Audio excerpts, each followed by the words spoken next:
The regular season is over. We are finally back for a reaction show. Hope you guys checked out the first show of 2024 on Thursday. Welcome in to our Week 18 NFL reaction show.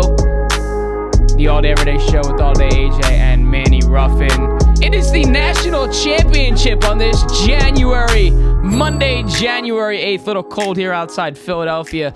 A Monday morning, Monday afternoon with the Bulls jersey today. kiiLkenny is back. It has been a 2-week hiatus. Let's start things off with a little bit on the happy holidays, happy new year. What's the national champion today? Who's the national champion?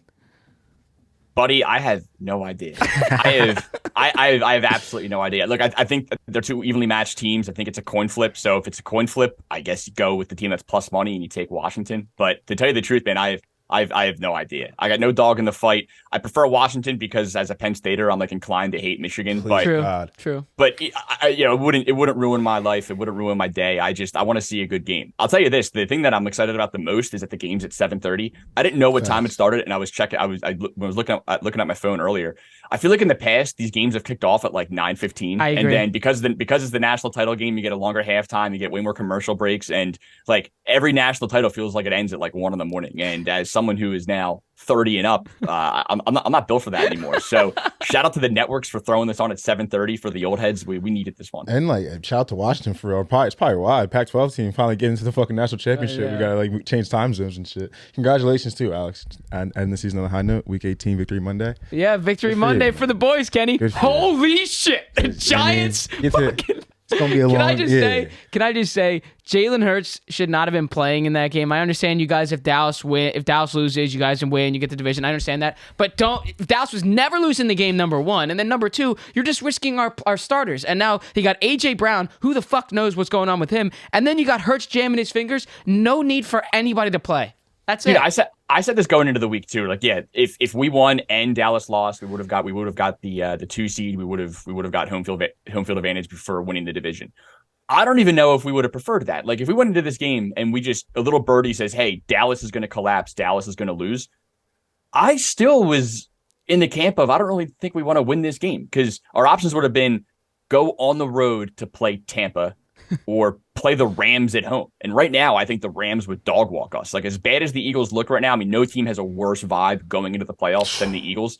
We have the very, fortunate situation in that we get a potential get right game the first round of the playoffs. Like, the Bucks stink. We stink too. We really stink. But the Bucks stink. So we get an absolute gift of a first playoff matchup here. And I think we have a much better shot against the Bucks in Tampa than we would against the Rams at home. So I wanted to lose regardless of what Dallas was going to do. So it was very fitting to see what I was like the AJ Brown play. It looks like he's going to be okay. It looked really bad at first, but I haven't seen any news come out of this other than it wasn't serious and he was going to be fine. He was on the sideline pretty shortly afterwards, and then you have Jalen Hurts jam the finger like 5 seconds later. And all I could think about was when you were watching the Detroit game like 2 hours before this. You had Sam Laporta blow his knee out, and then you had Khalif Raymond get hurt. And if you're the Eagles watching this game, like, yeah, that's what can't happen to us. Yeah. And it's just, I think you're going to see teams, I think, continue to mail it in even more in these Week 17 now, Week 18 situations going forward. Because like even Miami last night, we're gonna get into that game, but like not only did they lose, they lost the division, and they lost like 3 of their top 4 edge rushers in the second half. Like, I think they were better off just mailing it in and just taking their medicine. I was saying to House before the show, like, I forget what the record was, but we're the first team to get to 10 wins or 11 wins and not finish at 12. And like, biting your medicine, you should not be playing anyone important in Week 18 if that was the case. So we've made our bed. We made our bed almost as early as Week 1. We just won a lot of games in a row and looked pretty good. Sadly, you now got to lie. Now we got to lay in it, and it's later in the season. Who would have thought 1-5 to end the last 6 games of the season, and 3 of those games are against the Giants and the Cardinals. You lose home field, even not even home field, but just even one singular home playoff game.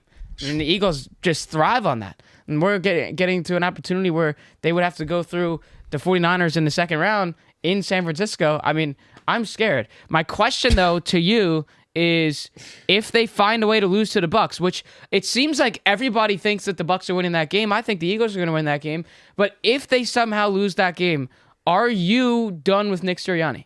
Do you have to be? Hi, Mooney. Man. Great time to come at Mooney to raise Mooney's done. Mooney turned the game off at halftime, put himself to bed. He couldn't handle it anymore. Dude, I'm really torn on this, man. Me too. I like Sirianni. I know that his personality has been, I would say, a bit polarizing, I think, to put it lightly, but I've put my blind faith into the guy, and I don't think that's where we can be anymore. If we lose to the Bucks, I think we clean house. I really do. Yeah, and that goes. Yeah, my theory was just give him one more chance to hire coordinators. Slam dunk first coordinator batch. Horrible F-, E- second coordinator batch. Try one more time and on a short ass leash, but I wouldn't be surprised if he gets fired. I'm not going to be the one to be like, oh my God, I can't believe we did it at all. Trust me. No team has finished the season 1-5 and won a playoff game since 2000. That should say enough right there. Let's make history, boys. Let's go rewrite. The do factor is off the charts. It's the what's it, the we're back department called? Yeah, right. Yeah. All right, let's get into this Titans and Jacksonville Jaguars game in Tennessee in what most likely was Derrick Henry's last game in a Tennessee Titan uniform. Speaking to the fans on the stadium mic afterwards, thanking the fans for being there, watching him grow these last 8 years. Baby. The 30-year-old looks like he's still got some shit left in the tank after 150 and a touchdown, breaking long runs. He's still just as powerful as we've seen in his 8-year career. The Jags in this game just had to win, and they were in. If they lose, they're out. And I was watching this game with you, sir, and just watching the stupid play calling where we have multiple chances to win this game. I mean, when they were down 15, even if you kick the field goal there, you're down 12. And if you don't want to do that, that's fine. You still got to go for 2. You get turned over on downs there, almost inside the red zone. Then you get it back. And then we're 3rd and goal, and we choose to do a take off the entire left side of the field. We choose to throw it out of the end zone. Okay, now we're on the 1.5 yard line, and we call. I guess you call it a sneak, but Trevor Lawrence tries to reach over the goal line. He's not even close. How long do we think his arms are? How big do we think this guy is? It was the dunk at the end of Space Jam, and he wasn't even close. What an idiot! That's a stupid. I mean, this game should have been won. The Titans should not have even close the door on that, but that win for the Titans put the Steelers into the matchup against the Bills. I mean, if you're a Jags fan and you're on this Jags team, I understand that we lose 5 of 6 to end the year, but I understand with the injuries to Trevor Lawrence this year. I mean, the highest of highs from last year was almost beating Kansas City, and they're in Kansas City in their playoff game. We're not going to see that, for the Jags going forward. Just frustrated. I had a sack on the Jags, so I was a little upset. What do you got? Well, dude, forget last year, right? I mean, you finished last year on a positive note. Obviously, losing to the Chiefs wasn't ideal, but like they put up a good fight. It was the first year with Dougie P, and they go down swinging to the eventual Super Bowl champions. No team had more hype coming into this year than the Jacksonville Jaguars, at least compared to where they've been like historically, right? The Jags were everyone's favorite. I don't even know if you could call them a sleeper team because they were a playoff team last year. They were bringing back everybody important. They went out and got Calvin Ridley. So there was a lot of excitement about this team. And then they lived up to that hype through 11 weeks of the year. Like going into their Monday Night Football matchup against the Joe Burrow-less Cincinnati Bengals, the Jags were sitting at 8-3. They were sitting in the sole possession of the number 1 seed in the AFC. They had a home game on Monday Night Football against Jake Browning, and that was the end of the Jacksonville Jaguars. Since that moment, they lost 5 of 6. Their only win was against the Carolina Panthers, and it looked awful doing it. I mean, it's a meltdown of epic proportions. Now, again, you can talk about all their injuries, and again, clearly Trevor Lawrence isn't fully healthy. He's looked like he really regressed this year. It was a major down year for him. I'm waiting for it to come out that like he ended up being way more hurt than they let on. I mean, he was questionable even coming into this week, but again, you can only say that so much. I mean, just you have to beat the Tennessee Titans. They're a different team clearly without Christian Kirk. You look at Trevor Lawrence's numbers with and without Kirk this year. I mean, they're night and day. So losing him was a death sentence. Zay Jones was banged up the entire year, and even Travis Etienne. I mean, he hasn't been on the injury report, but he's looked off really since that Bengals game. I think he's averaging like 3 yards a carry in their last 6 games. They've had no rhythm whatsoever on offense, and it's just hard to believe that again. Like going into that game, you're sitting 8-3 in a game that the entire world needed you to win. You forget the Jaguars that week, they had the weight of the world on their shoulders from all the survivor pools. Like Jaguars that week against Cincinnati was the survivor pool pick of the week. And that slammed the door in a lot of pools because that knocked out like 90% of people that were still left. And from that point on, they haven't been able to right the ship. And I think if you're a Jags fan, I think you probably saw it coming this week. Titans were thrilled to be able to play spoiler against this team. King Henry has made his career off demolishing the Jacksonville Jaguars, probably his last home game. And even in a game that didn't really matter to the Titans, Vrabel, is going to have them fired up. I mean, this team is going to go out there. And I think Ryan Tannehill is a clear upgrade to Levis. I mean, when it looked like Tannehill was going to get the ball, that was crazy. I was pretty confident the Titans were going to win this game. Man, if you're a Jags fan, all I can say is I'm sorry, because I know that you've gone through hell for really your entire life as a Jaguars fan. And this is the year that was supposed to be your year. And it was your year. Like, it lived up to the hype. It exceeded expectations, and you get to the number 1 seed and you somehow find yourself not in the playoffs a month and a half later. That's impossible to wrap my brain around. It really is. Nah, it's an all-time disappointment job from the Jags. Like, and I feel so sorry for all their fans. I want to shout out, though, King Henry, G of exit interview, and the Titans. Like, Vrabel's going to love playing this spot anytime he can, especially with a team that has like a weaker O-line, not really established something like that, a team that's kind of struggling on offense. Like, Vrabel's just licking his chops coming into this game. And I felt so bad for you hit the nail on the head for Will Levis, because Ryan Tannehill's just looking like galvanizing this team. He got blood on his jersey. He's taking hits, leading the boys. I'm sitting there like, damn, Will, you did all you could, my boy. You did all you could, man. But I feel so bad for the Jags. I feel like ever since I hopped on the bandwagon, yelling Duval the wrong way, getting made fun of in the comment section on IG, we haven't been doing shit. So a couple guys have been commenting. I'm handing in my resignation letter. I'm going to hop off the bandwagon because it's been bad since I've been here. So you guys go do y'all thing. Shout out Dougie P. I still love you, my boy. Thank you for 2017. But y'all, I'm out. Yo. But that play calling was dog shit. Y'all horrible. I mean, I just didn't want to. Horrible. Y'all got it. Y'all nailed it with the play calling, bro. And shout out to King Henry too. It wasn't like the Jags marched down the field without him and then gave him like the pity touchdown on the goal line. I mean, he won them this game. He won them this game. And I think on that 96 on like that 94 90-yard carry or whatever. I think he topped out at like 22 miles per hour. It was like the seventh fastest run of the season. So like, I don't want to. The word washed. I think we're throwing that word around a little loosely. Yeah, we are throwing that shit around. You mind helping a team in Philly? I like listening to the announcer saying, he only had 100 carries or 110 touches in his first season. They talk about the 8 years and the 30 years old and the longevity of running backs, and I think he still got one or two more in the tank. I saw on Twitter this morning, someone posted like his total carries from high school, college, and the NFL. And the number was absolutely insane. I forget exactly what it was, but it was insane. And it's funny, in his exit interview, he was like shouting out the chefs and shit. He's like, I'm very specific about what I eat. And he's like, shout out some specific chef for giving his avocados every morning and shit. So he probably could go for a couple more years, man. I think he take care of himself. Hey. One thing you forget about Henry too, you look at the workload that he had, throughout the NFL and in college.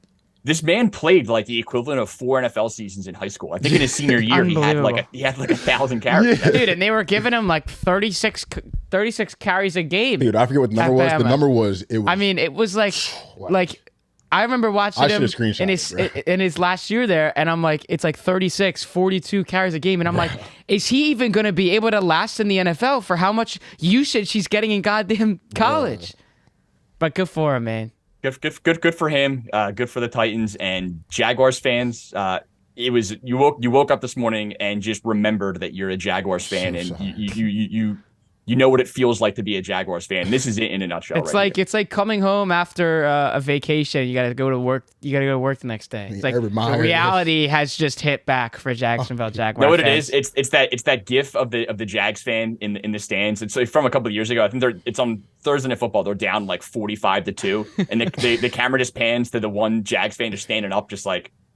It's my favorite GIF ever. I use it for everything. That is Jags fans right now across the country. Right. I also want to just touch on some other news that's happening all over social media and what happened at the end.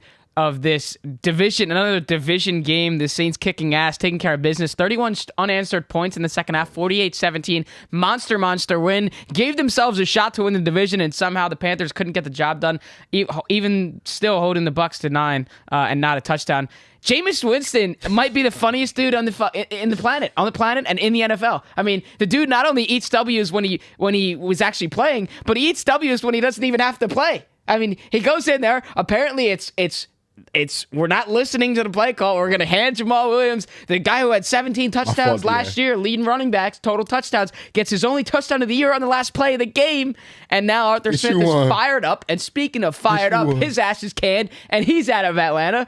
And I just want to hear your thoughts on what's going on. Do you care about the whole respect thing? Should we not have scored there? I understand that. Tiki Barber on the broadcast saying, "Hey, Arthur Smith, they understand it's a respect thing, but it's the NFL. You can do whatever the hell you want." It's the NFL. You're grown men making millions of dollars, and you play a game that is just the entire aura is toughness. Like, grow up, dude. Like, literally, who cares? Cry me a river. I could see it from both ways. I loved it. I thought it was awesome just because it was more funny than anything else. Like, look, if they didn't do this, then we wouldn't have gotten that wonderful Jameis interview in the locker room, and none of this would have happened. So for that, I'm very glad this happened. I can see it from both sides. I think the one thing you can take away is just I don't know how to read into like the Saints going rogue and just essentially telling Dennis Allen to fuck off. Like, he told them to go into victory formation and they said no, and then did this. I don't mind them giving him the touchdown. I think they would have gotten a lot less shit if they lined up in, like, even if it was like a standard goal line formation, and at least made it look like they were going to run the ball. It's the fact that they were lined up in victory formation and half the defense is like standing up, right? I mean, it's like they clearly don't think they're going to do this, and then they ended up stuffing it in with Jamal Williams. So if the complaint is how they did it, I could see that. But dude, I agree with Tiki Barber. It's the NFL. You can do whatever you want, and you do it. What's best for team morale. I just think it's funny that the effort they put in to get Jamal Williams a touchdown, as if he's like this Make-A-Wish guy, or he's this player who's never scored before, or it's like, or it's like the Giants trying to feed Sterling Shepard, at the end of the game yesterday, right? Like, Jamal Williams led the NFL in touchdowns last year. He had 17. This guy has scored plenty of times. I get they didn't have one this year, but again, I'm not an NFL player. I'm not a coach. I had no problem with it. I thought it was zero. It made me like. It makes you just love Jameis even more. And the Jamal Williams thing is funny too, because it made me think like how loved this guy in the locker room. Because I remember like the Hard Knock speech where he was crying with the lines. He left, there was a big impact. Like, he probably had a huge impact in that locker room. And they're probably like, nah, fuck this. Like, we're getting Jamal a ton like at the end of the game now. And I played on some good teams and I played on some bad teams. I've taken some slackings and given them. I have. Every single one I've been in, I've never had a player, nothing like that, freak out when a team scores late or anything like that. It's always a parent in the background, like the coach. Like, you saw it there. This is a rivalry game. This is the interdivision rival game. When the Saints scored, you could look at the highlights, look back. The Falcons players are sitting there with their hands on their hips, like, yeah, I mean, we're getting our fucking ass kicked. Like, we didn't score a point in the second half. Interception got to the 1 yard line. Like, they're going to score anyway. Like, we don't get us off the fucking. I think field. It's the culmination. Like, it's never that deep. It was the culmination of a lot of things too, right? I mean, if this happens if this happens 2 weeks ago, I don't think it's as big of a deal. It's the fact that, it happened at the end of this game that clearly slammed the door on Atlanta. I mean, Atlanta needed a lot of help to make the playoffs anyway, but like this, this game slammed the door on Atlanta's season. It very obviously was slamming the door on Arthur Smith's coaching tenure with the Falcons. And this just twisted the knife in the grossest way possible. Like, I have no problem with how he reacted to it. I mean, it made a lot of sense. Yeah, there was a lot of F words being dropped over there. You could see on the broadcast. Yeah, the coach walking by like, you bitch ass motherfucker. He said, "You bitch ass motherfucker." I mean, like, I love it. But at least I love the NFL. At least we had Dennis out coming out and saying like, I told them to do this. Yeah, and they didn't said listen, it too. Okay? Jameis said my fault. Jameis said like, I'm not gonna put I'm not hanging my coach out to dry. I was just trying to get my guy one. And you know what? This just goes to show that this rivalry is now something to at least put on the radar. As we get into next season. And what that's going to look like for when they see each other again next year. I'm excited to see what that looks like. Let's get to this Sunday night game. The Bills and the Dolphins in Miami competing for the division. Let's remember the road that had to happen for the Bills to even get here. They lose that heartbreaker against Denver at home, that game-winning field goal with the false start or the offsides, and they lose that one. Then they still stay at home and they get a freebie against the Jets. They win that game 32-6, and then we go to Philly. And in a game that we had full control over, Josh Allen against overtime is the best matchup of all time, and the Bills lose this one. And then we're sitting there thinking, well, I think that's it for the Bills to at least win the division. Now we got to even focus on, can we even make the playoffs? Because after that, they go to the Chiefs and then Dallas. Win them both. From that point, you got to win out. You got to go beat the Chiefs in Arrowhead, come back home, you got to beat Dallas, you got to beat the Chargers, and then you got to beat the Patriots, and then you still will have to beat the Dolphins for the division.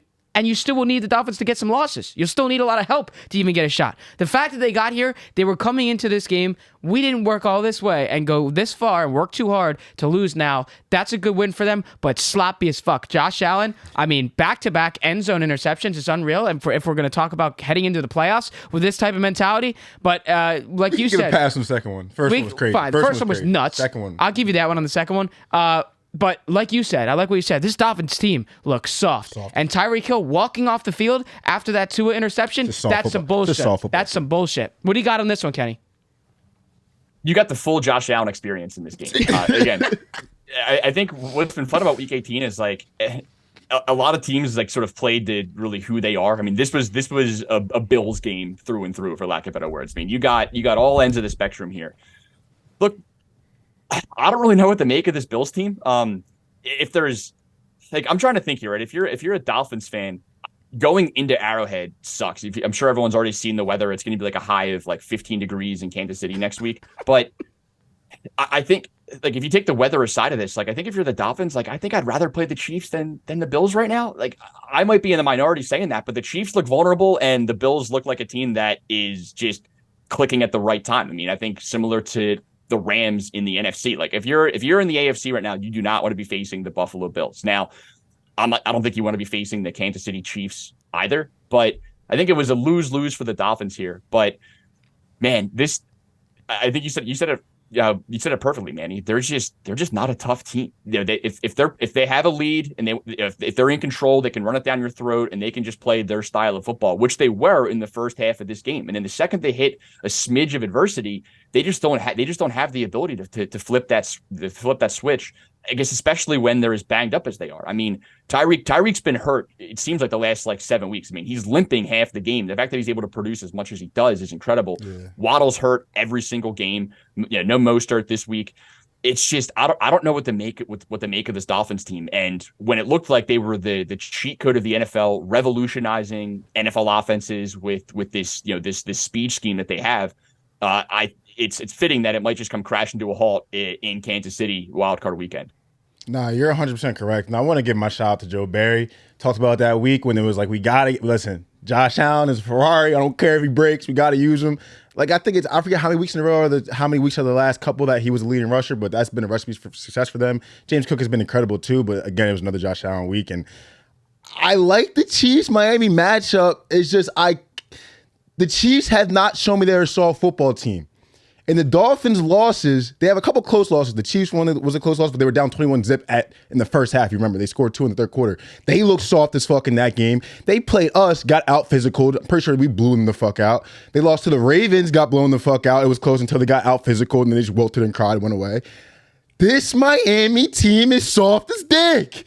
And I have to stop backing these sweet-ass teams. It's another one. Jags and Miami. And you know what? Like, I don't know. I think I fell in love with the Tua quick game with Tyreek and Waddle, and it looked good early on. And they had the Mostert and A-Chain thing going in the backfield, but you can't, when it comes down to week 18, it gets cold out here. You might have to travel across the country.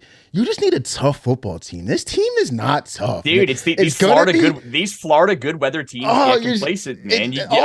I need my teams embracing the cold. It's just, I think they're getting a little too much sunshine down there, and then you get punched in the mouth week 18 and you go, oh fuck. I'm saying, so what do you do in that Chiefs matchup as a better? Like, what do you do? I mean, I'm not touching that motherfucker with a 10-foot pole. I'm taking Dolphins. I don't know. I'm taking the Dolphins in that Chiefs game, and I think, Kenny, you said it. You talk about saying shit perfectly. You said that part perfectly, where if I'm Dolphins, I understand we have to go to, Arrowhead, but Tyreek going back to Arrowhead. Tyreek going back to Arrowhead is another narrative there. First time. We obviously get Stafford doing the same thing with Detroit. But for the Dolphins in this situation, you're right. I would much rather go sit and play the Chiefs because we have a way better shot to beat them. I do not want to see a rematch. And after that sloppy performance from both sides, I still don't think the Dolphins would have a remote chance. I think the Bills would actually kick the doors off them. And you know what? You're coming to our place now. Yeah. So you talk about soft. You want to come freeze your ass off? Anyway. That's how you're going to get beat. I just think we're primed to see. You now got to basically make a choice. Who do you want to see out of the AFC? Do you want to see the Ravens and that defense and the high scoring offense that they have, or do you want to see Josh Allen go make a Super Bowl run? You got to make a choice. How much of a finger do we have to point at? We talk about Nick Sirianni. I'm not saying the guy's gonna get fired, but Mike McDaniel's a really loved social media coach. I like Mike McDaniel too, but how much do you have to point a finger at him too? Because this is another team that seems like they just completely lost their identity. Like, I don't know where their identity is. They're sweet. They're losing guy. I don't know. Like, some of these coaches might be under fire coming in next year, man. It's just like, again, I mean, like Waddle and Hill have been hurt the entire year. I mean, they haven't been 100%. And look, and every team has situations like that. I mean, it's like, I'm not giving them a pass because they're the only team in the NFL that's had some injury adversity, but you can't go out like this. You can't go out like this. So look, I'm happy it played out the way that it did. For all of the conspiracy people out there that shout from the rooftops that the NFL is rigged, it's fixed, it's an entertainment, it's not a real sport. Well, looking ahead at these wild card matchups, it's hard to disagree with them. Obviously, I don't believe it to be the case, but the narratives you have in incredible. Every one of these games is insane. You got Browns, Texans. Little Deshaun. You got Deshaun Watson. He's not playing, but you got the Deshaun Watson team versus the Texans. You got Tyreek back in Arrowhead. You've got the Packers against Mike McCarthy. You got the Stafford and Goff rematch against each other against their old teams. I mean, you can't draw it up better than this. You got the slight narrative. Eagles against the Bucks. I think Jalen Hurts' first career playoff game was against the Bucks. That doesn't have as much weight as all these other ones here. But look, NFL fans, eat your heart out. You've got maybe the best wild card weekend I've ever seen. This slate is going to be just so much fun. Yeah, let's dive right in here with the Browns and Houston kicking things off. Talk about NRG Stadium, obviously hosting the national championship tonight. And then a week later, we're going to host a playoff game for Houston and DeMeco Ryans' first year as a head coach. Congratulations there, sir. Very Houston. Well done. Very well done for Houston. We're not just a baseball team that fucking cheats. We have a good football team, too. Like that thing, Yankees fan taking more digs. All right, so we got 2.5 here.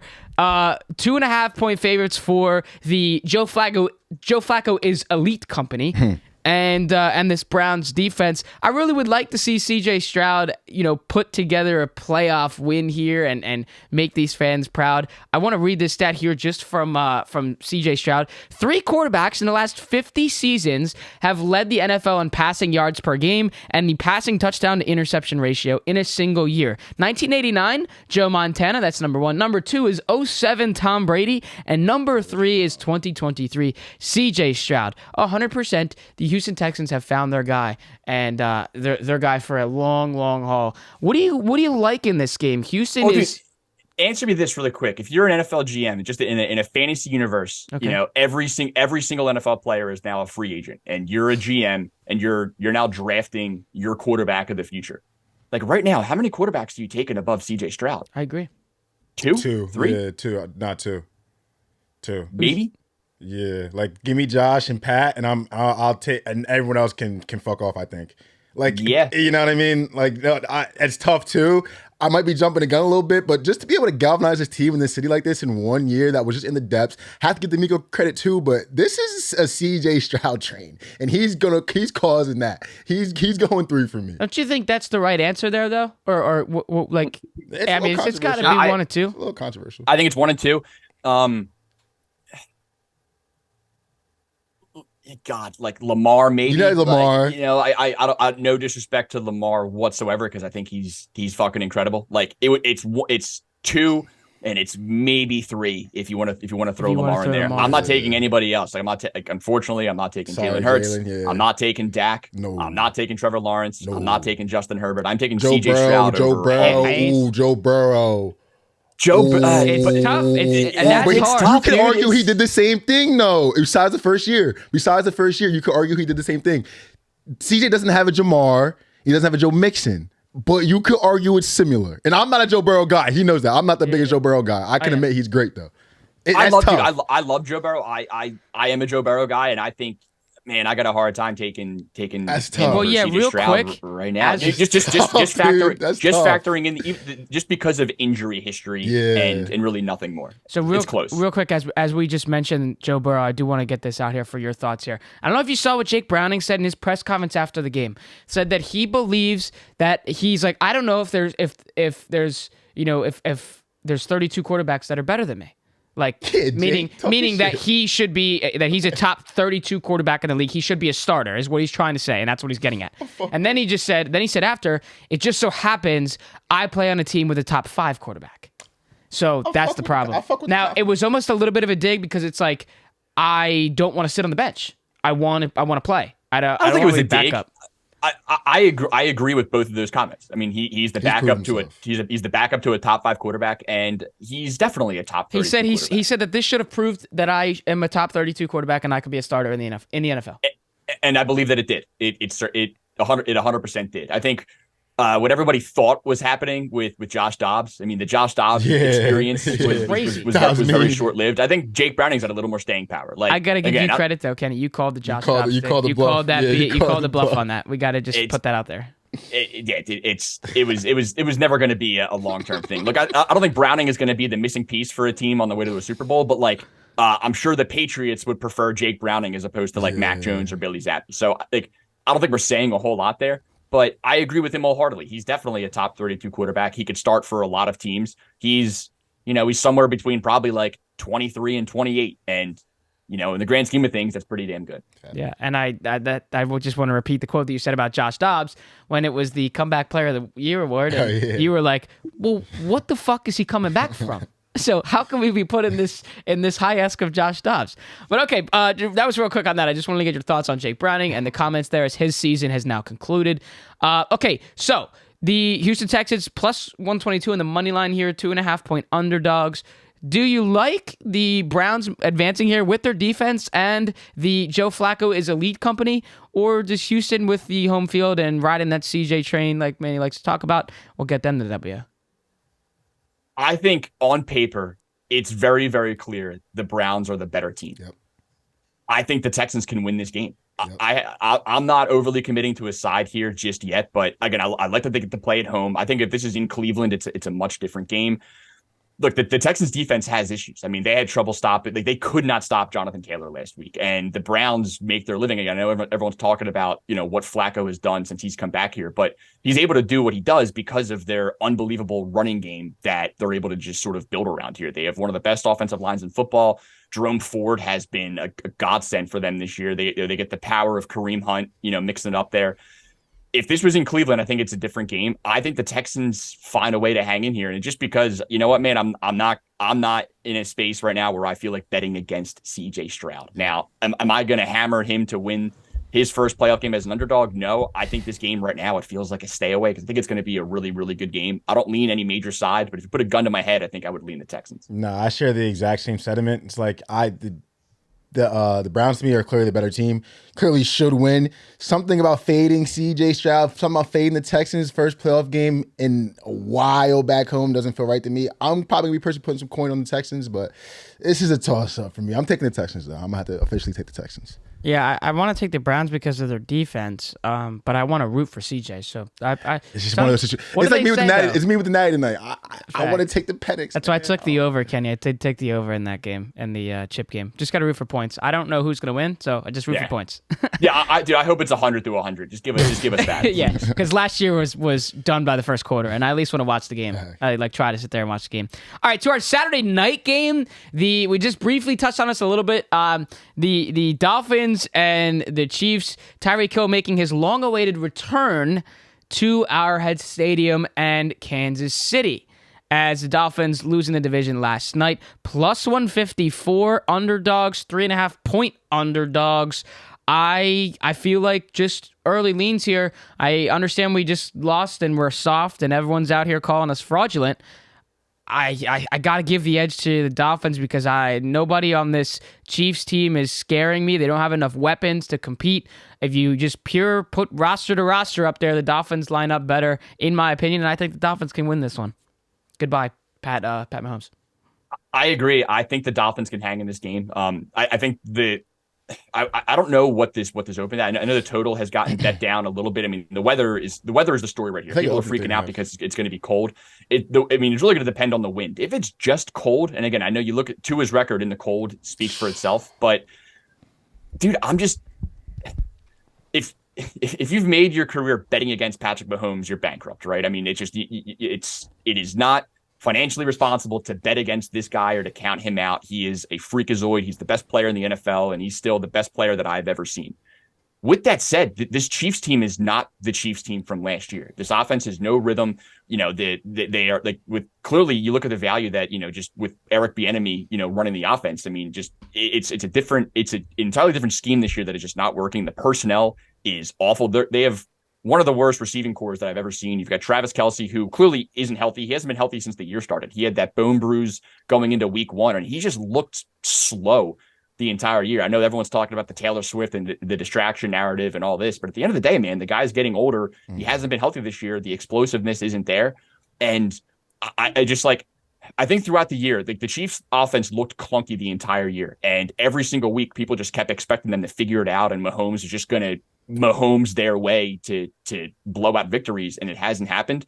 And I think assuming that it's just going to click again because it's the playoffs, I think is a bold move. So obviously, like everybody else, I'm very excited for this game. And you couldn't have asked for a better wild card weekend playoff game on a Saturday night. But I think both of these teams have major flaws right now. And despite what we saw last night and despite what we've seen from Miami in recent weeks, if they come in a little more healthy next week, I think 3.5 is too many. If at 3.5, I think I would take the points and go Dolphins. Yeah, so I'm personally going to say the Chiefs advance. I think you have to watch this spread super close. 3.5 is completely disrespectful, especially now that 2.5 is a key number now, and it's not really 3. If it goes up to something like 4, people like KC, you got to take the Dolphins spread. But I think something has to be said. Kansas City's a whole different team now. This defense is something that they really lean on and something they've been leaning on, and it kind of what has been saving their season. And the running game. This is a team that, we talk about how Miami was really physical. That's 2 parts of the game where I think, especially in playoff football, cold playoff football back in Arrowhead, I think this is what they're going to really lean on, is that identity that the Chiefs have now. And you saw the Dolphins. I know Travis Kelce had a bad year. So the Dolphins just struggle mightily with Dalton Kincaid, and I would be shocked if Andy and Pat don't watch that film, look at Travis and go, listen, buddy, you can give us a dub here. We can win. We know some easy coverage we can win on. I think just because of the physicality and some of the matches that we saw from how the Dolphins got exposed, I'm going to go to Chiefs to win a close one in Arrowhead. A real close one. I'm thinking a game-winning field goal. We might see a little rig. Pat Mahomes crying for a holding penalty. They might get it. But I got the Chiefs in a close one. Just because of physicality. Hey, and Peacock is now finding a way to cash out on this. This is our Tyreek Hill, return from Miami, or return to Arrowhead. We all want to see that game, and of course, Peacock has to swoop in and say, "Hey, it's pay to play, it's pay to win, it's pay to watch." It's unbelievable. That's such a middle finger to everyone around the country. Look, if you're. I'm sure most millennials, you can find a way to stream it. You go to the bar that it's going to be on, but I don't know, if you're like my dad, he doesn't know what the fuck Peacock is. Yeah. Right. And I think a lot of old heads aren't going to know that this is the case until it's 8:00 on Saturday and they can't find the game, and then they're going to lose their minds. Yep. And you knew they were picking that game because there was realistically no other game that they would do that to unless they wanted to throw, possibly Stafford's return to and ruin that for us. But now they got to ruin this. Okay. Now to the Bills game here. Buffalo gets the home game with the AFC East Division title last night. They now host Pittsburgh because Jacksonville and Doug Peterson just stink. And now Bills open up as 10-point favorites. I understand that clearly we're the better team here. Mandy's trying to say that is potentially for the TJ Watt injury and what can potentially mean what that means for them in this game. But in an NFL game alone, double-digit points to cover is very hard. Now you put that with a playoff game. A Mike Tomlin playoff team. I don't think we're covering that, but this is a walk in the park for the Bills. Just don't act like it is, and we got it done. This is a tough one, right? Because like Mike Tomlin, the Mike Tomlin Steelers, I feel like their identity is they lose games that they're supposed to win, and they win games that nobody gives them a chance to win. I mean, this is just on paper, this is a quintessential Steelers game. They're getting 10 points. Nobody in the universe is going to go near them with a 10-foot pole. Nope. And historically, that has pointed to some Steelers success. I don't think that's going to be the case this weekend. If TJ Watt was playing, I think this could be a closer game. Like, the Bills are night and day better than the Steelers. I think the Steelers are atrocious. But again, we saw last night the full spectrum of the Josh Allen experience, and he will win you games, and he has the ability to lose you games. And I just think the likelihood of him losing you a game probably drastically decreases without TJ Watt, the best player on the Steelers and, top 3 player in the NFL, wreaking havoc. Without Watt, I just don't see how the Steelers find a way to make this game competitive. I just don't see it. No, absolutely. This was like a dream matchup, getting Steelers spread money line. You know what kind of better I am, Alex. Like, if TJ Watt was playing, this was the dream spot for me. Just because I think he just matched up with Josh Allen, even off the edge. They'll put him in some spies, but without him, it's GG for them. I mean, the one thing is, I don't even know if I can touch the spread without TJ Watt, to be honest, because it could really get ugly. I don't know if I can touch it, honestly. The only thing I haven't looked at, weather, the Buffalo weather. I'm assuming they're calling for bad weather. Yeah. If the total is like 30, just about to say that 35 and a half. Yeah. Something's got to be brewing in Buffalo. No, that's a good call. And so, I think the worse the weather, the better that is for the Steelers. I mean, I think bad weather, it condenses games. Hell like yeah. the Bills offense is obviously a wagon here, and I think the bad weather is a negative to that. So I really do think you might be able to talk me. I want to see where this spread goes throughout the week, but I think there's going to be some value on the side of the Steelers here. But I mean, it would be the choke job of the century if, after the Bills went on the run that they just went on to essentially backdoor the division, to then lose at home to is it going to be Kenny Pickett? I assume Pickett's going to play. Please God. They have to have a brain and be like, we got to put Kenny in. We have to, and just let Najee barrel a little bit, and we have the most capable quarterback we possibly could have in the situation. I'm so sick TJ's not playing. Bro. Maybe fucking so target sad. George Pickens this week. Or we don't know if TJ's maybe playing. Maybe target George Pickens. Look in his direction. Yeah, man. No, you're not wrong, brother. Sorry. I understand we snapped the last 2 weeks, but no, you're not wrong. You got to give him the ball. Without Watt, I don't so see hard it. Unless, dude, again, if you're a Steelers fan, you just got to pray that the weather just gets worse and worse and worse, and then the game just becomes chaos. I mean, at that point, it's NFL football. Anything can happen. You never know. But they're gonna need a lot of help from the weather gods, the football gods, and I don't know, maybe the devil himself if they want to come out of this game victorious. Well, and speaking of last thing on that, speaking of Steelers, Mike Tomlin, you still got it. 9-8 with never a doubt. Were you ever gonna go a losing season? Finds a way to. You talk about backdoor. Finds a way to backdoor and get plus 500. Gets over the 500 mark. Unbelievable for Mike Tomlin. Good for you. I think didn't he go 5-1? They went 5-1 in the division, right? Pretty sure they went 5-1 in the division. Like, clear cut. Like that's incredible, bro. Like, he's a freak. I remember we were talking about, when the Bengals still had a playoff spot. We were talking about all 4 of these AFC North teams making the playoffs. When somehow Browns were doing this with that defense. Winning record you bring Flacco in. Hats off to that division. That was the most fun of football that we were seeing all year long. All right, let's go to another narrative. As you mentioned, Kenny, with all these narratives, Mike McCarthy is seeing his former team visit AT&T Stadium. 4:30 on Sunday. We got the over at 50.5. The Packers at plus 275, underdogs on the money line, and 7.5 point underdogs. CeeDee Lamb leading the league, leading the wide receivers, 14 touchdowns on the year. This team still looks scary. I gotta obviously give the edge here to Dallas. I'm gonna congratulate Jordan Love on making the playoffs, getting that $500,000 incentive mark. A little crazy that Geno Smith was supposed to get $2 million if they made the playoffs, and not Jordan Love. I agree with you on that. But yeah, the Cowboys got to take care of business here. I'm a little bit more scared of the Cowboys this year than I was last year. I still think the same hype around the Cowboys this year is the same as last year. It's just I think they're playing better this year, and they are a better team this year. I easily think it's got to be the Cowboys here. I don't think they can cover 7.5 though. Yeah. Unfortunately, I love this Packers team. It's hard not to tip your hat off to Jordan Love and what this team has done. I think the Packers are the only team that make the playoffs without a Pro Bowler. Again, I know people scoff at the Pro Bowl. The Pro Bowl doesn't really matter, but it's still recognition of the kind of players that you have on your team. Good point. And I wish they still had the season long award still up. They've essentially Stefanski was like minus 10,000 to win Coach of the Year like a week ago, right? So he's going to win Coach of the Year, and I get the argument. I think you look at what the Browns have done with like 4 different quarterbacks, so the hats off there. I don't think you can't give Stefanski Coach of the Year and give Flacco Comeback Player of the Year. Like was it Stefanski or was it Flacco? I think. You look at the totality of the season here. How do you not look at what the Packers have done and not say Matt LaFleur's Coach of the Year? He's knocked out the park. I think he knocked it out of the park, man. So that's my 2 cents on that.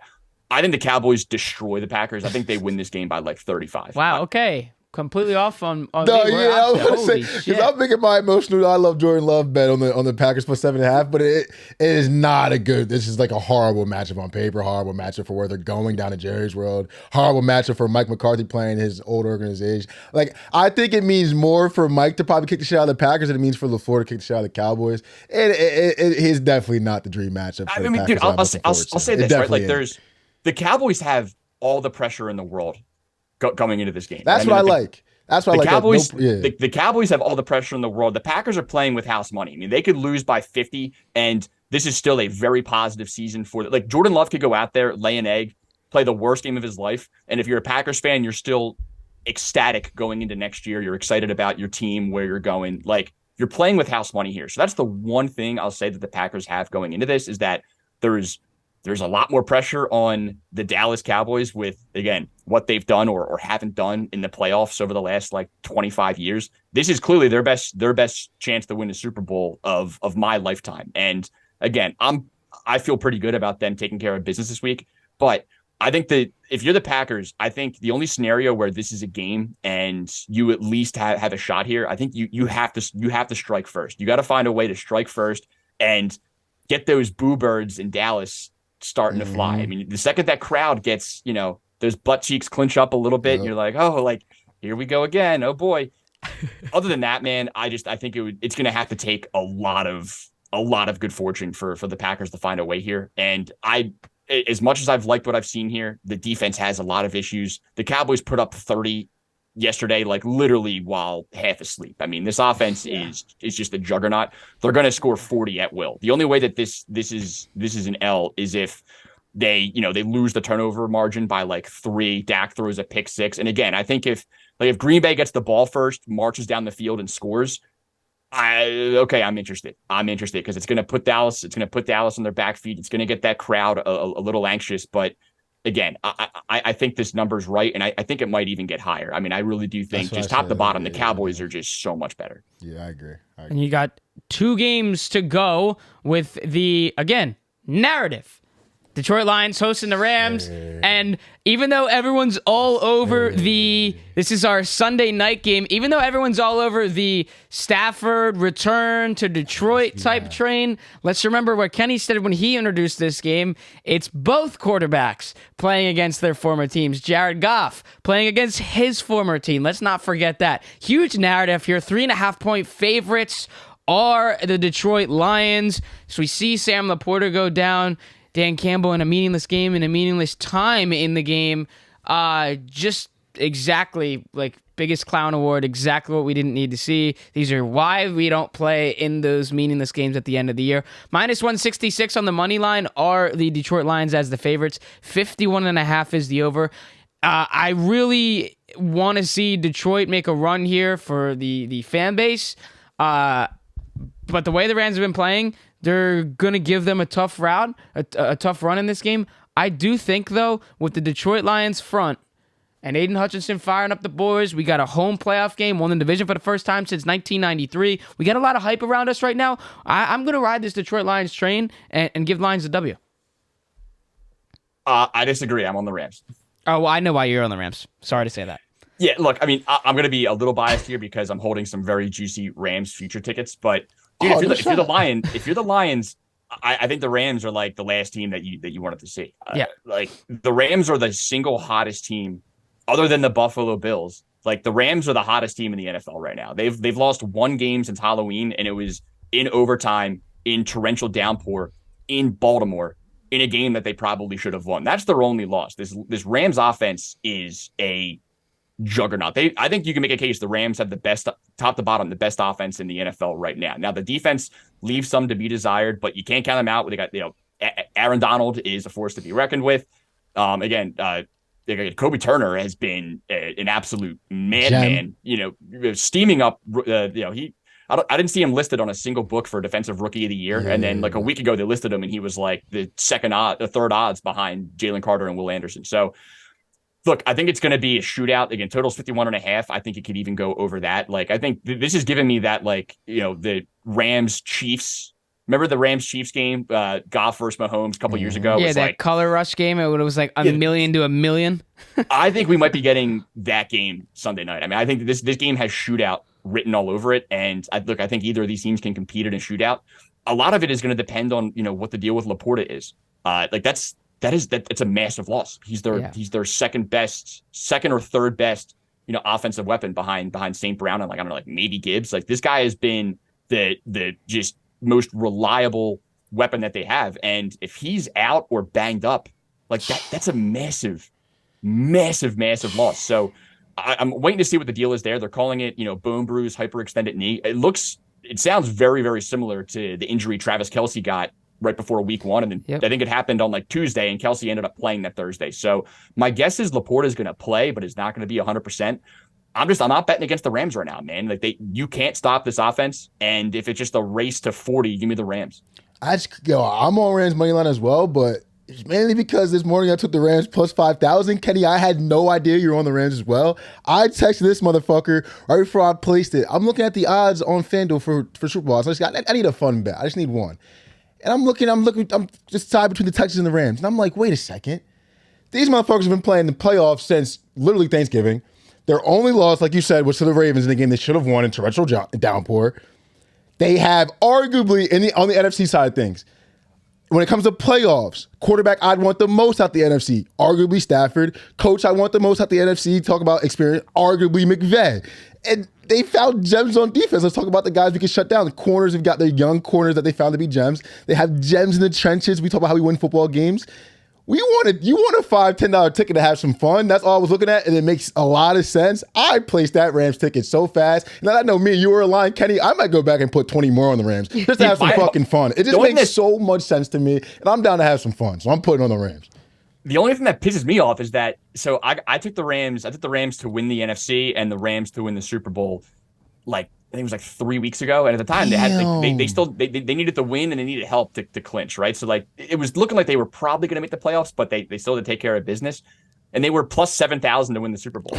If I knew that they were going to get the 6th seed, and I could have woken up this morning and still got them at 50 to 1, I probably would have waited. I'm glad I got it at 70 to 1 instead of 50. Insane. But I think the Rams today, right now, at plus 5,000 to win the Super Bowl, I think is beyond disrespectful. Who are you afraid of in a shootout? Because it's going to be a shootout. This team is really, really good. Again, as an Eagles fan, I wanted to lose, so we had to play Tampa instead of the chance to play the Rams at home. I don't want to see the Rams right now at all. So I think the Rams and Lions, again, they match up well with each other. It's going to be a great game. And again, I look at it similarly to the Texans Browns. I think it's closer to a coin flip than anything else. Mm-hmm. So give me the hottest team in the NFL at plus money with the most experience. Final thought before I pass to you, Alex. When I talk to people who are listening and watching, when it comes to the Rams, when it comes to these matchups, and if it comes down to a shootout, when we talk about quarterback, running back, wide receiver tandems, play callers, who would you rather have when it comes down to it? If it comes down to a shootout close game, to me, give me the fucking odds, man. Let's have some fun. Yeah, and the stat on that as well is when they have, I saw this a couple weeks ago, when the Rams have Kyron Williams, Matt Stafford, Puka Nacua, and Cooper Kupp on the field, they rank number 1 on offense in every single category across the board. Look at him. Every single one. Those guys are on the field. They are the number 1 ranked offense statistically in the entire league. So that's something to take note of there as well. I'm rooting for you guys. I remember seeing that Rams ticket out there. I just think we got to follow the line. I missed the $7K. I'm a dumbass. Even the 5K right now, I remember texting you today. But 7K, that's still very healthy. But 7K is crazy. All right, so our final game of the slate on this wild card weekend. Philadelphia Eagles, both of y'all birds playing in Tampa. Tampa wins the division with the big win over the sloppy win, I should say, over the Panthers yesterday. Eagles are still favored after not only going 1-5 in the last 6 games of the season, 2.5-point favorites. The over-under set at 44, but we do get to go play in sunny, warm Tampa Bay. Yes, we do. And out of this shitty weather, rainy, cold weather here in Philadelphia. What do you got here? A lot of fans are quitting on the Eagles right now. We're talking about we need some coaching changes. But right now, I still can't pick Baker and the Bucs to beat the Eagles in this situation. I'm on the Eagles to move on, and then we'll assess the damages and get to round 2. I can already see the Joe Jurevicius game-winning touchdown to knock us out of the playoffs. Like, dude, it's very fitting that where this Eagles team is right now and how the year has ended, that we get to face like the team in the NFC that has been like weirdly our biggest problem in big games. History. Really, just really throughout my lifetime. I feel like we play the Bucs in so many of these games. My dad still talks about that shit, bro. We got very, very lucky in that. Like the matchups shook out how they did. Like the Bucs stink. The Eagles stink too. We are all for it now. We have no identity. Our offense stinks. Our defense stinks. We can't stop anybody on 3rd down. And even with that said, I mean, this Bucs team is just atrocious. Yeah. Like hats off to I like Baker Mayfield. I mean, like what he's done this year is impressive. I'm happy for him. It's sort of rejuvenated his career a little bit. Quieted some of the doubters, but. Again, he doesn't look right either. I feel like he limps off the field every single drive. Again, Mike Evans had a tremendous year, but I don't see it. I think even a bad Eagles team can find their way to win this game, but it's not going to be pretty. And we win this game, and for the right to go into Jerry World and play Dallas, we have a lot of things to figure out over the next week, 2 weeks, if that's going to be relatively close. I've lost faith in this team. Vibes are low. It's not good.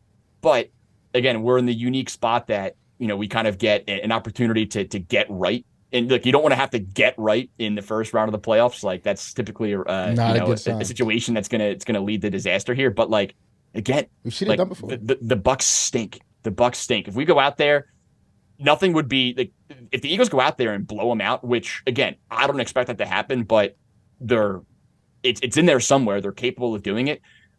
I think if you're the Eagles, you're looking at this as an opportunity that, hey, look, man, like I know, like we have our backs against the wall right now. We have probably the worst vibe of any team going into the playoffs, and we can essentially put all of that in the rear view with one game. We go into Tampa and we win a stress-free game and we play some Eagles football.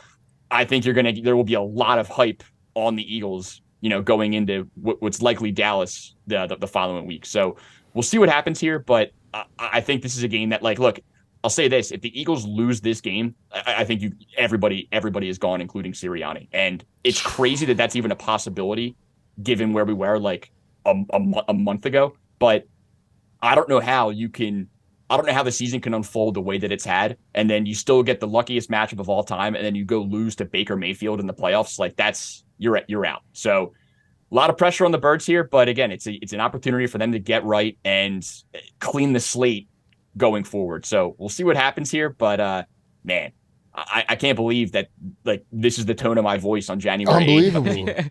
I can't believe it. Let me just ask him this first. So just because you're riding the Rams here, if the Rams win, you guys will get Dallas. Now, if the Lions win, you get 49ers. What's your best outcome? Who do you want in that situation? Obviously, you want the Rams for the bet, but as an Eagles fan of if our team wins, we either got to go, to Dallas or to San Francisco. Where do you want to go? Give me Dallas. So a lot of people were saying this. I put the tweet out a couple of days ago, like, hey guys, am I the only Eagles fan that doesn't want to win Week 18 because of blah blah blah? And I gave the whole spiel, like, we could either play play the Rams at home, or we could, go into Tampa. And the number one rebuttal that I got was, well, look, if we lose and then we play the Bucs, we're going to have to play San Fran the second weekend. That's what I was thinking. Yeah. We got to play We're going to have to play San Fran anyway. Mm-hmm. Like I'm going forward under the assumption that San Fran is not going to lose until I don't know, we beat them or they're going to the Super Bowl. I mean, like the San Fran, top to bottom, is the best team in the NFL, and it's not particularly close. So, like, yeah, if Detroit wins if the Rams win and then we play Dallas and I guess who would go play? It'd be Rams would if the Rams win. Yeah, if the Rams win and we win, Rams will go to San Fran. Yep. We would play Dallas. Like, yeah, I would rather play Dallas than play San Fran. But like, San Fran's probably not going anywhere. We're gonna have to beat them eventually. So I didn't really put a whole lot of thought into like, the look ahead matchups. Like, San Fran's gonna be there anyway. Like, you're gonna have to get through them if you want to get to the Super Bowl. So if we've got to play them a week early, like to me, it doesn't really make much of a difference. No, you're right. You've actually helped me cope a little bit because I was like ready to chalk the season. But honestly, maybe see some bright spots, especially if we get to go play the Cowboys again just because of familiarity. And just to something I thought about sitting here. So I'm going to go, my pick, I'm going to go with the Eagles now. I'm going to change sides. I'm going to say we can win this game finally. They do suck. And Baker being hurt, I think Baker being hurt hurts them way more. If Baker's fully healthy, it probably is a little more scary for us. But looking back to one of my first years of being an Eagles fan when I was a young bull, 07, 08. We limp into the playoffs. The Cardinals are on the other side of the wild card.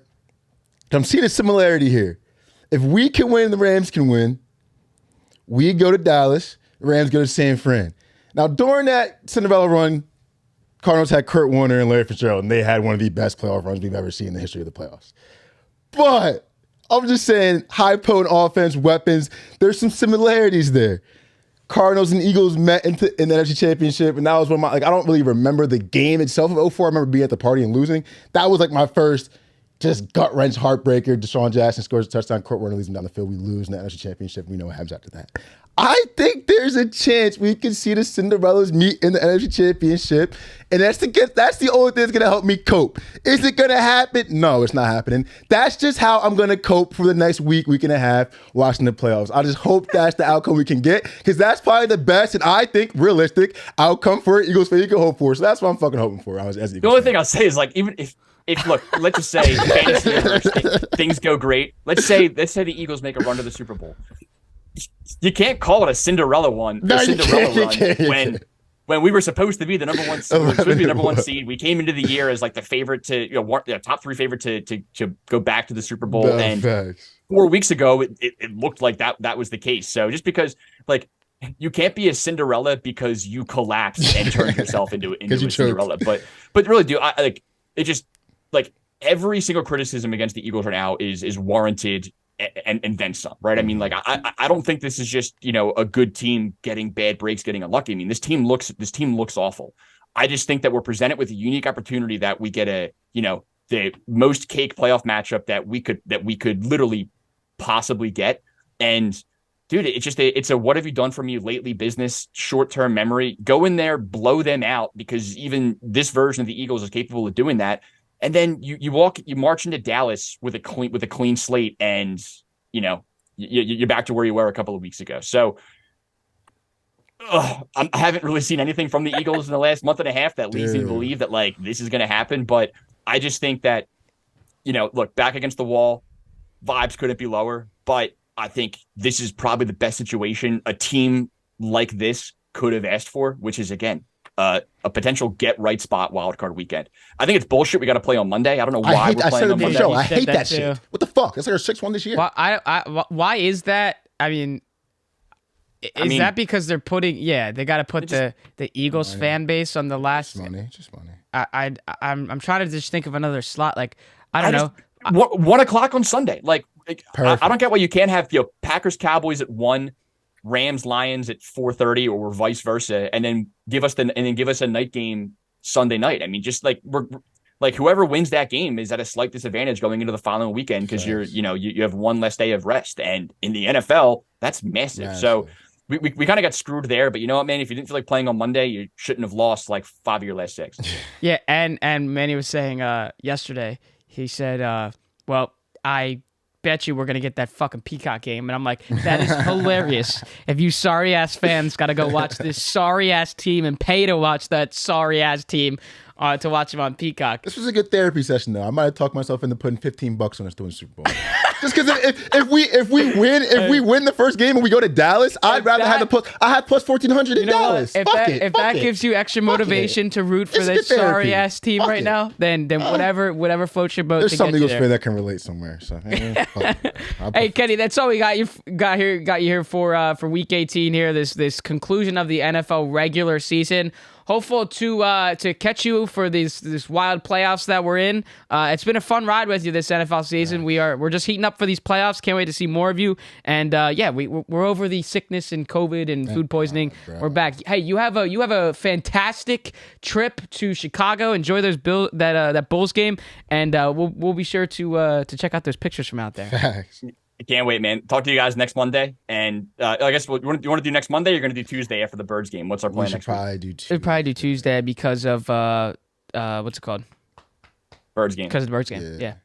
All right. Well, then look, I'll see you guys next Tuesday. And look, despite everything that they've gone through, it's always go Birds. Go Birds, baby. Ladies and gentlemen, the CEO and founder of the Moonshot, yes, Kenny McAndrews. Thank you, sir. Hey, Kenny. Oh man, that was fun, guys. We're back. And I was texting Manny last night, and I said the We're Back department called. They're asking for the All Day Everyday show. If you like this NFL reaction show, Week 18, the regular season is over, and you did watch us on YouTube. Make sure to drop a like, comment, and do not forget to hit that subscribe button so you're not missing out on any new videos, new podcasts as we kind of slither through the playoffs and get over to NBA, NHL, and the MLB offseason for this show. If you did listen to this on Apple Podcasts and Spotify, drop those ratings. They do help us a long, long, long way. And also, connecting with us on our social media platforms. We have a lot of fun interacting with you guys. Hate, likes, whatever it may be for you guys. TikTok does not like my takes on, they're not happy about the Winter Classic take, but that's fine. Our Instagram is at @ADEDPod. Our Twitter is at @ADEDPodcast. And our TikTok is simply the name of the show. The regular season is over. We are finally headed to the playoffs. And my team ended with a victory. Victory Monday. Last one for the New York Giants. Hey, Shepard, I love you. Thank you. Thank you for your time, New York. Saquon, too, Saquon, thank you. We love you. We'll see you next week.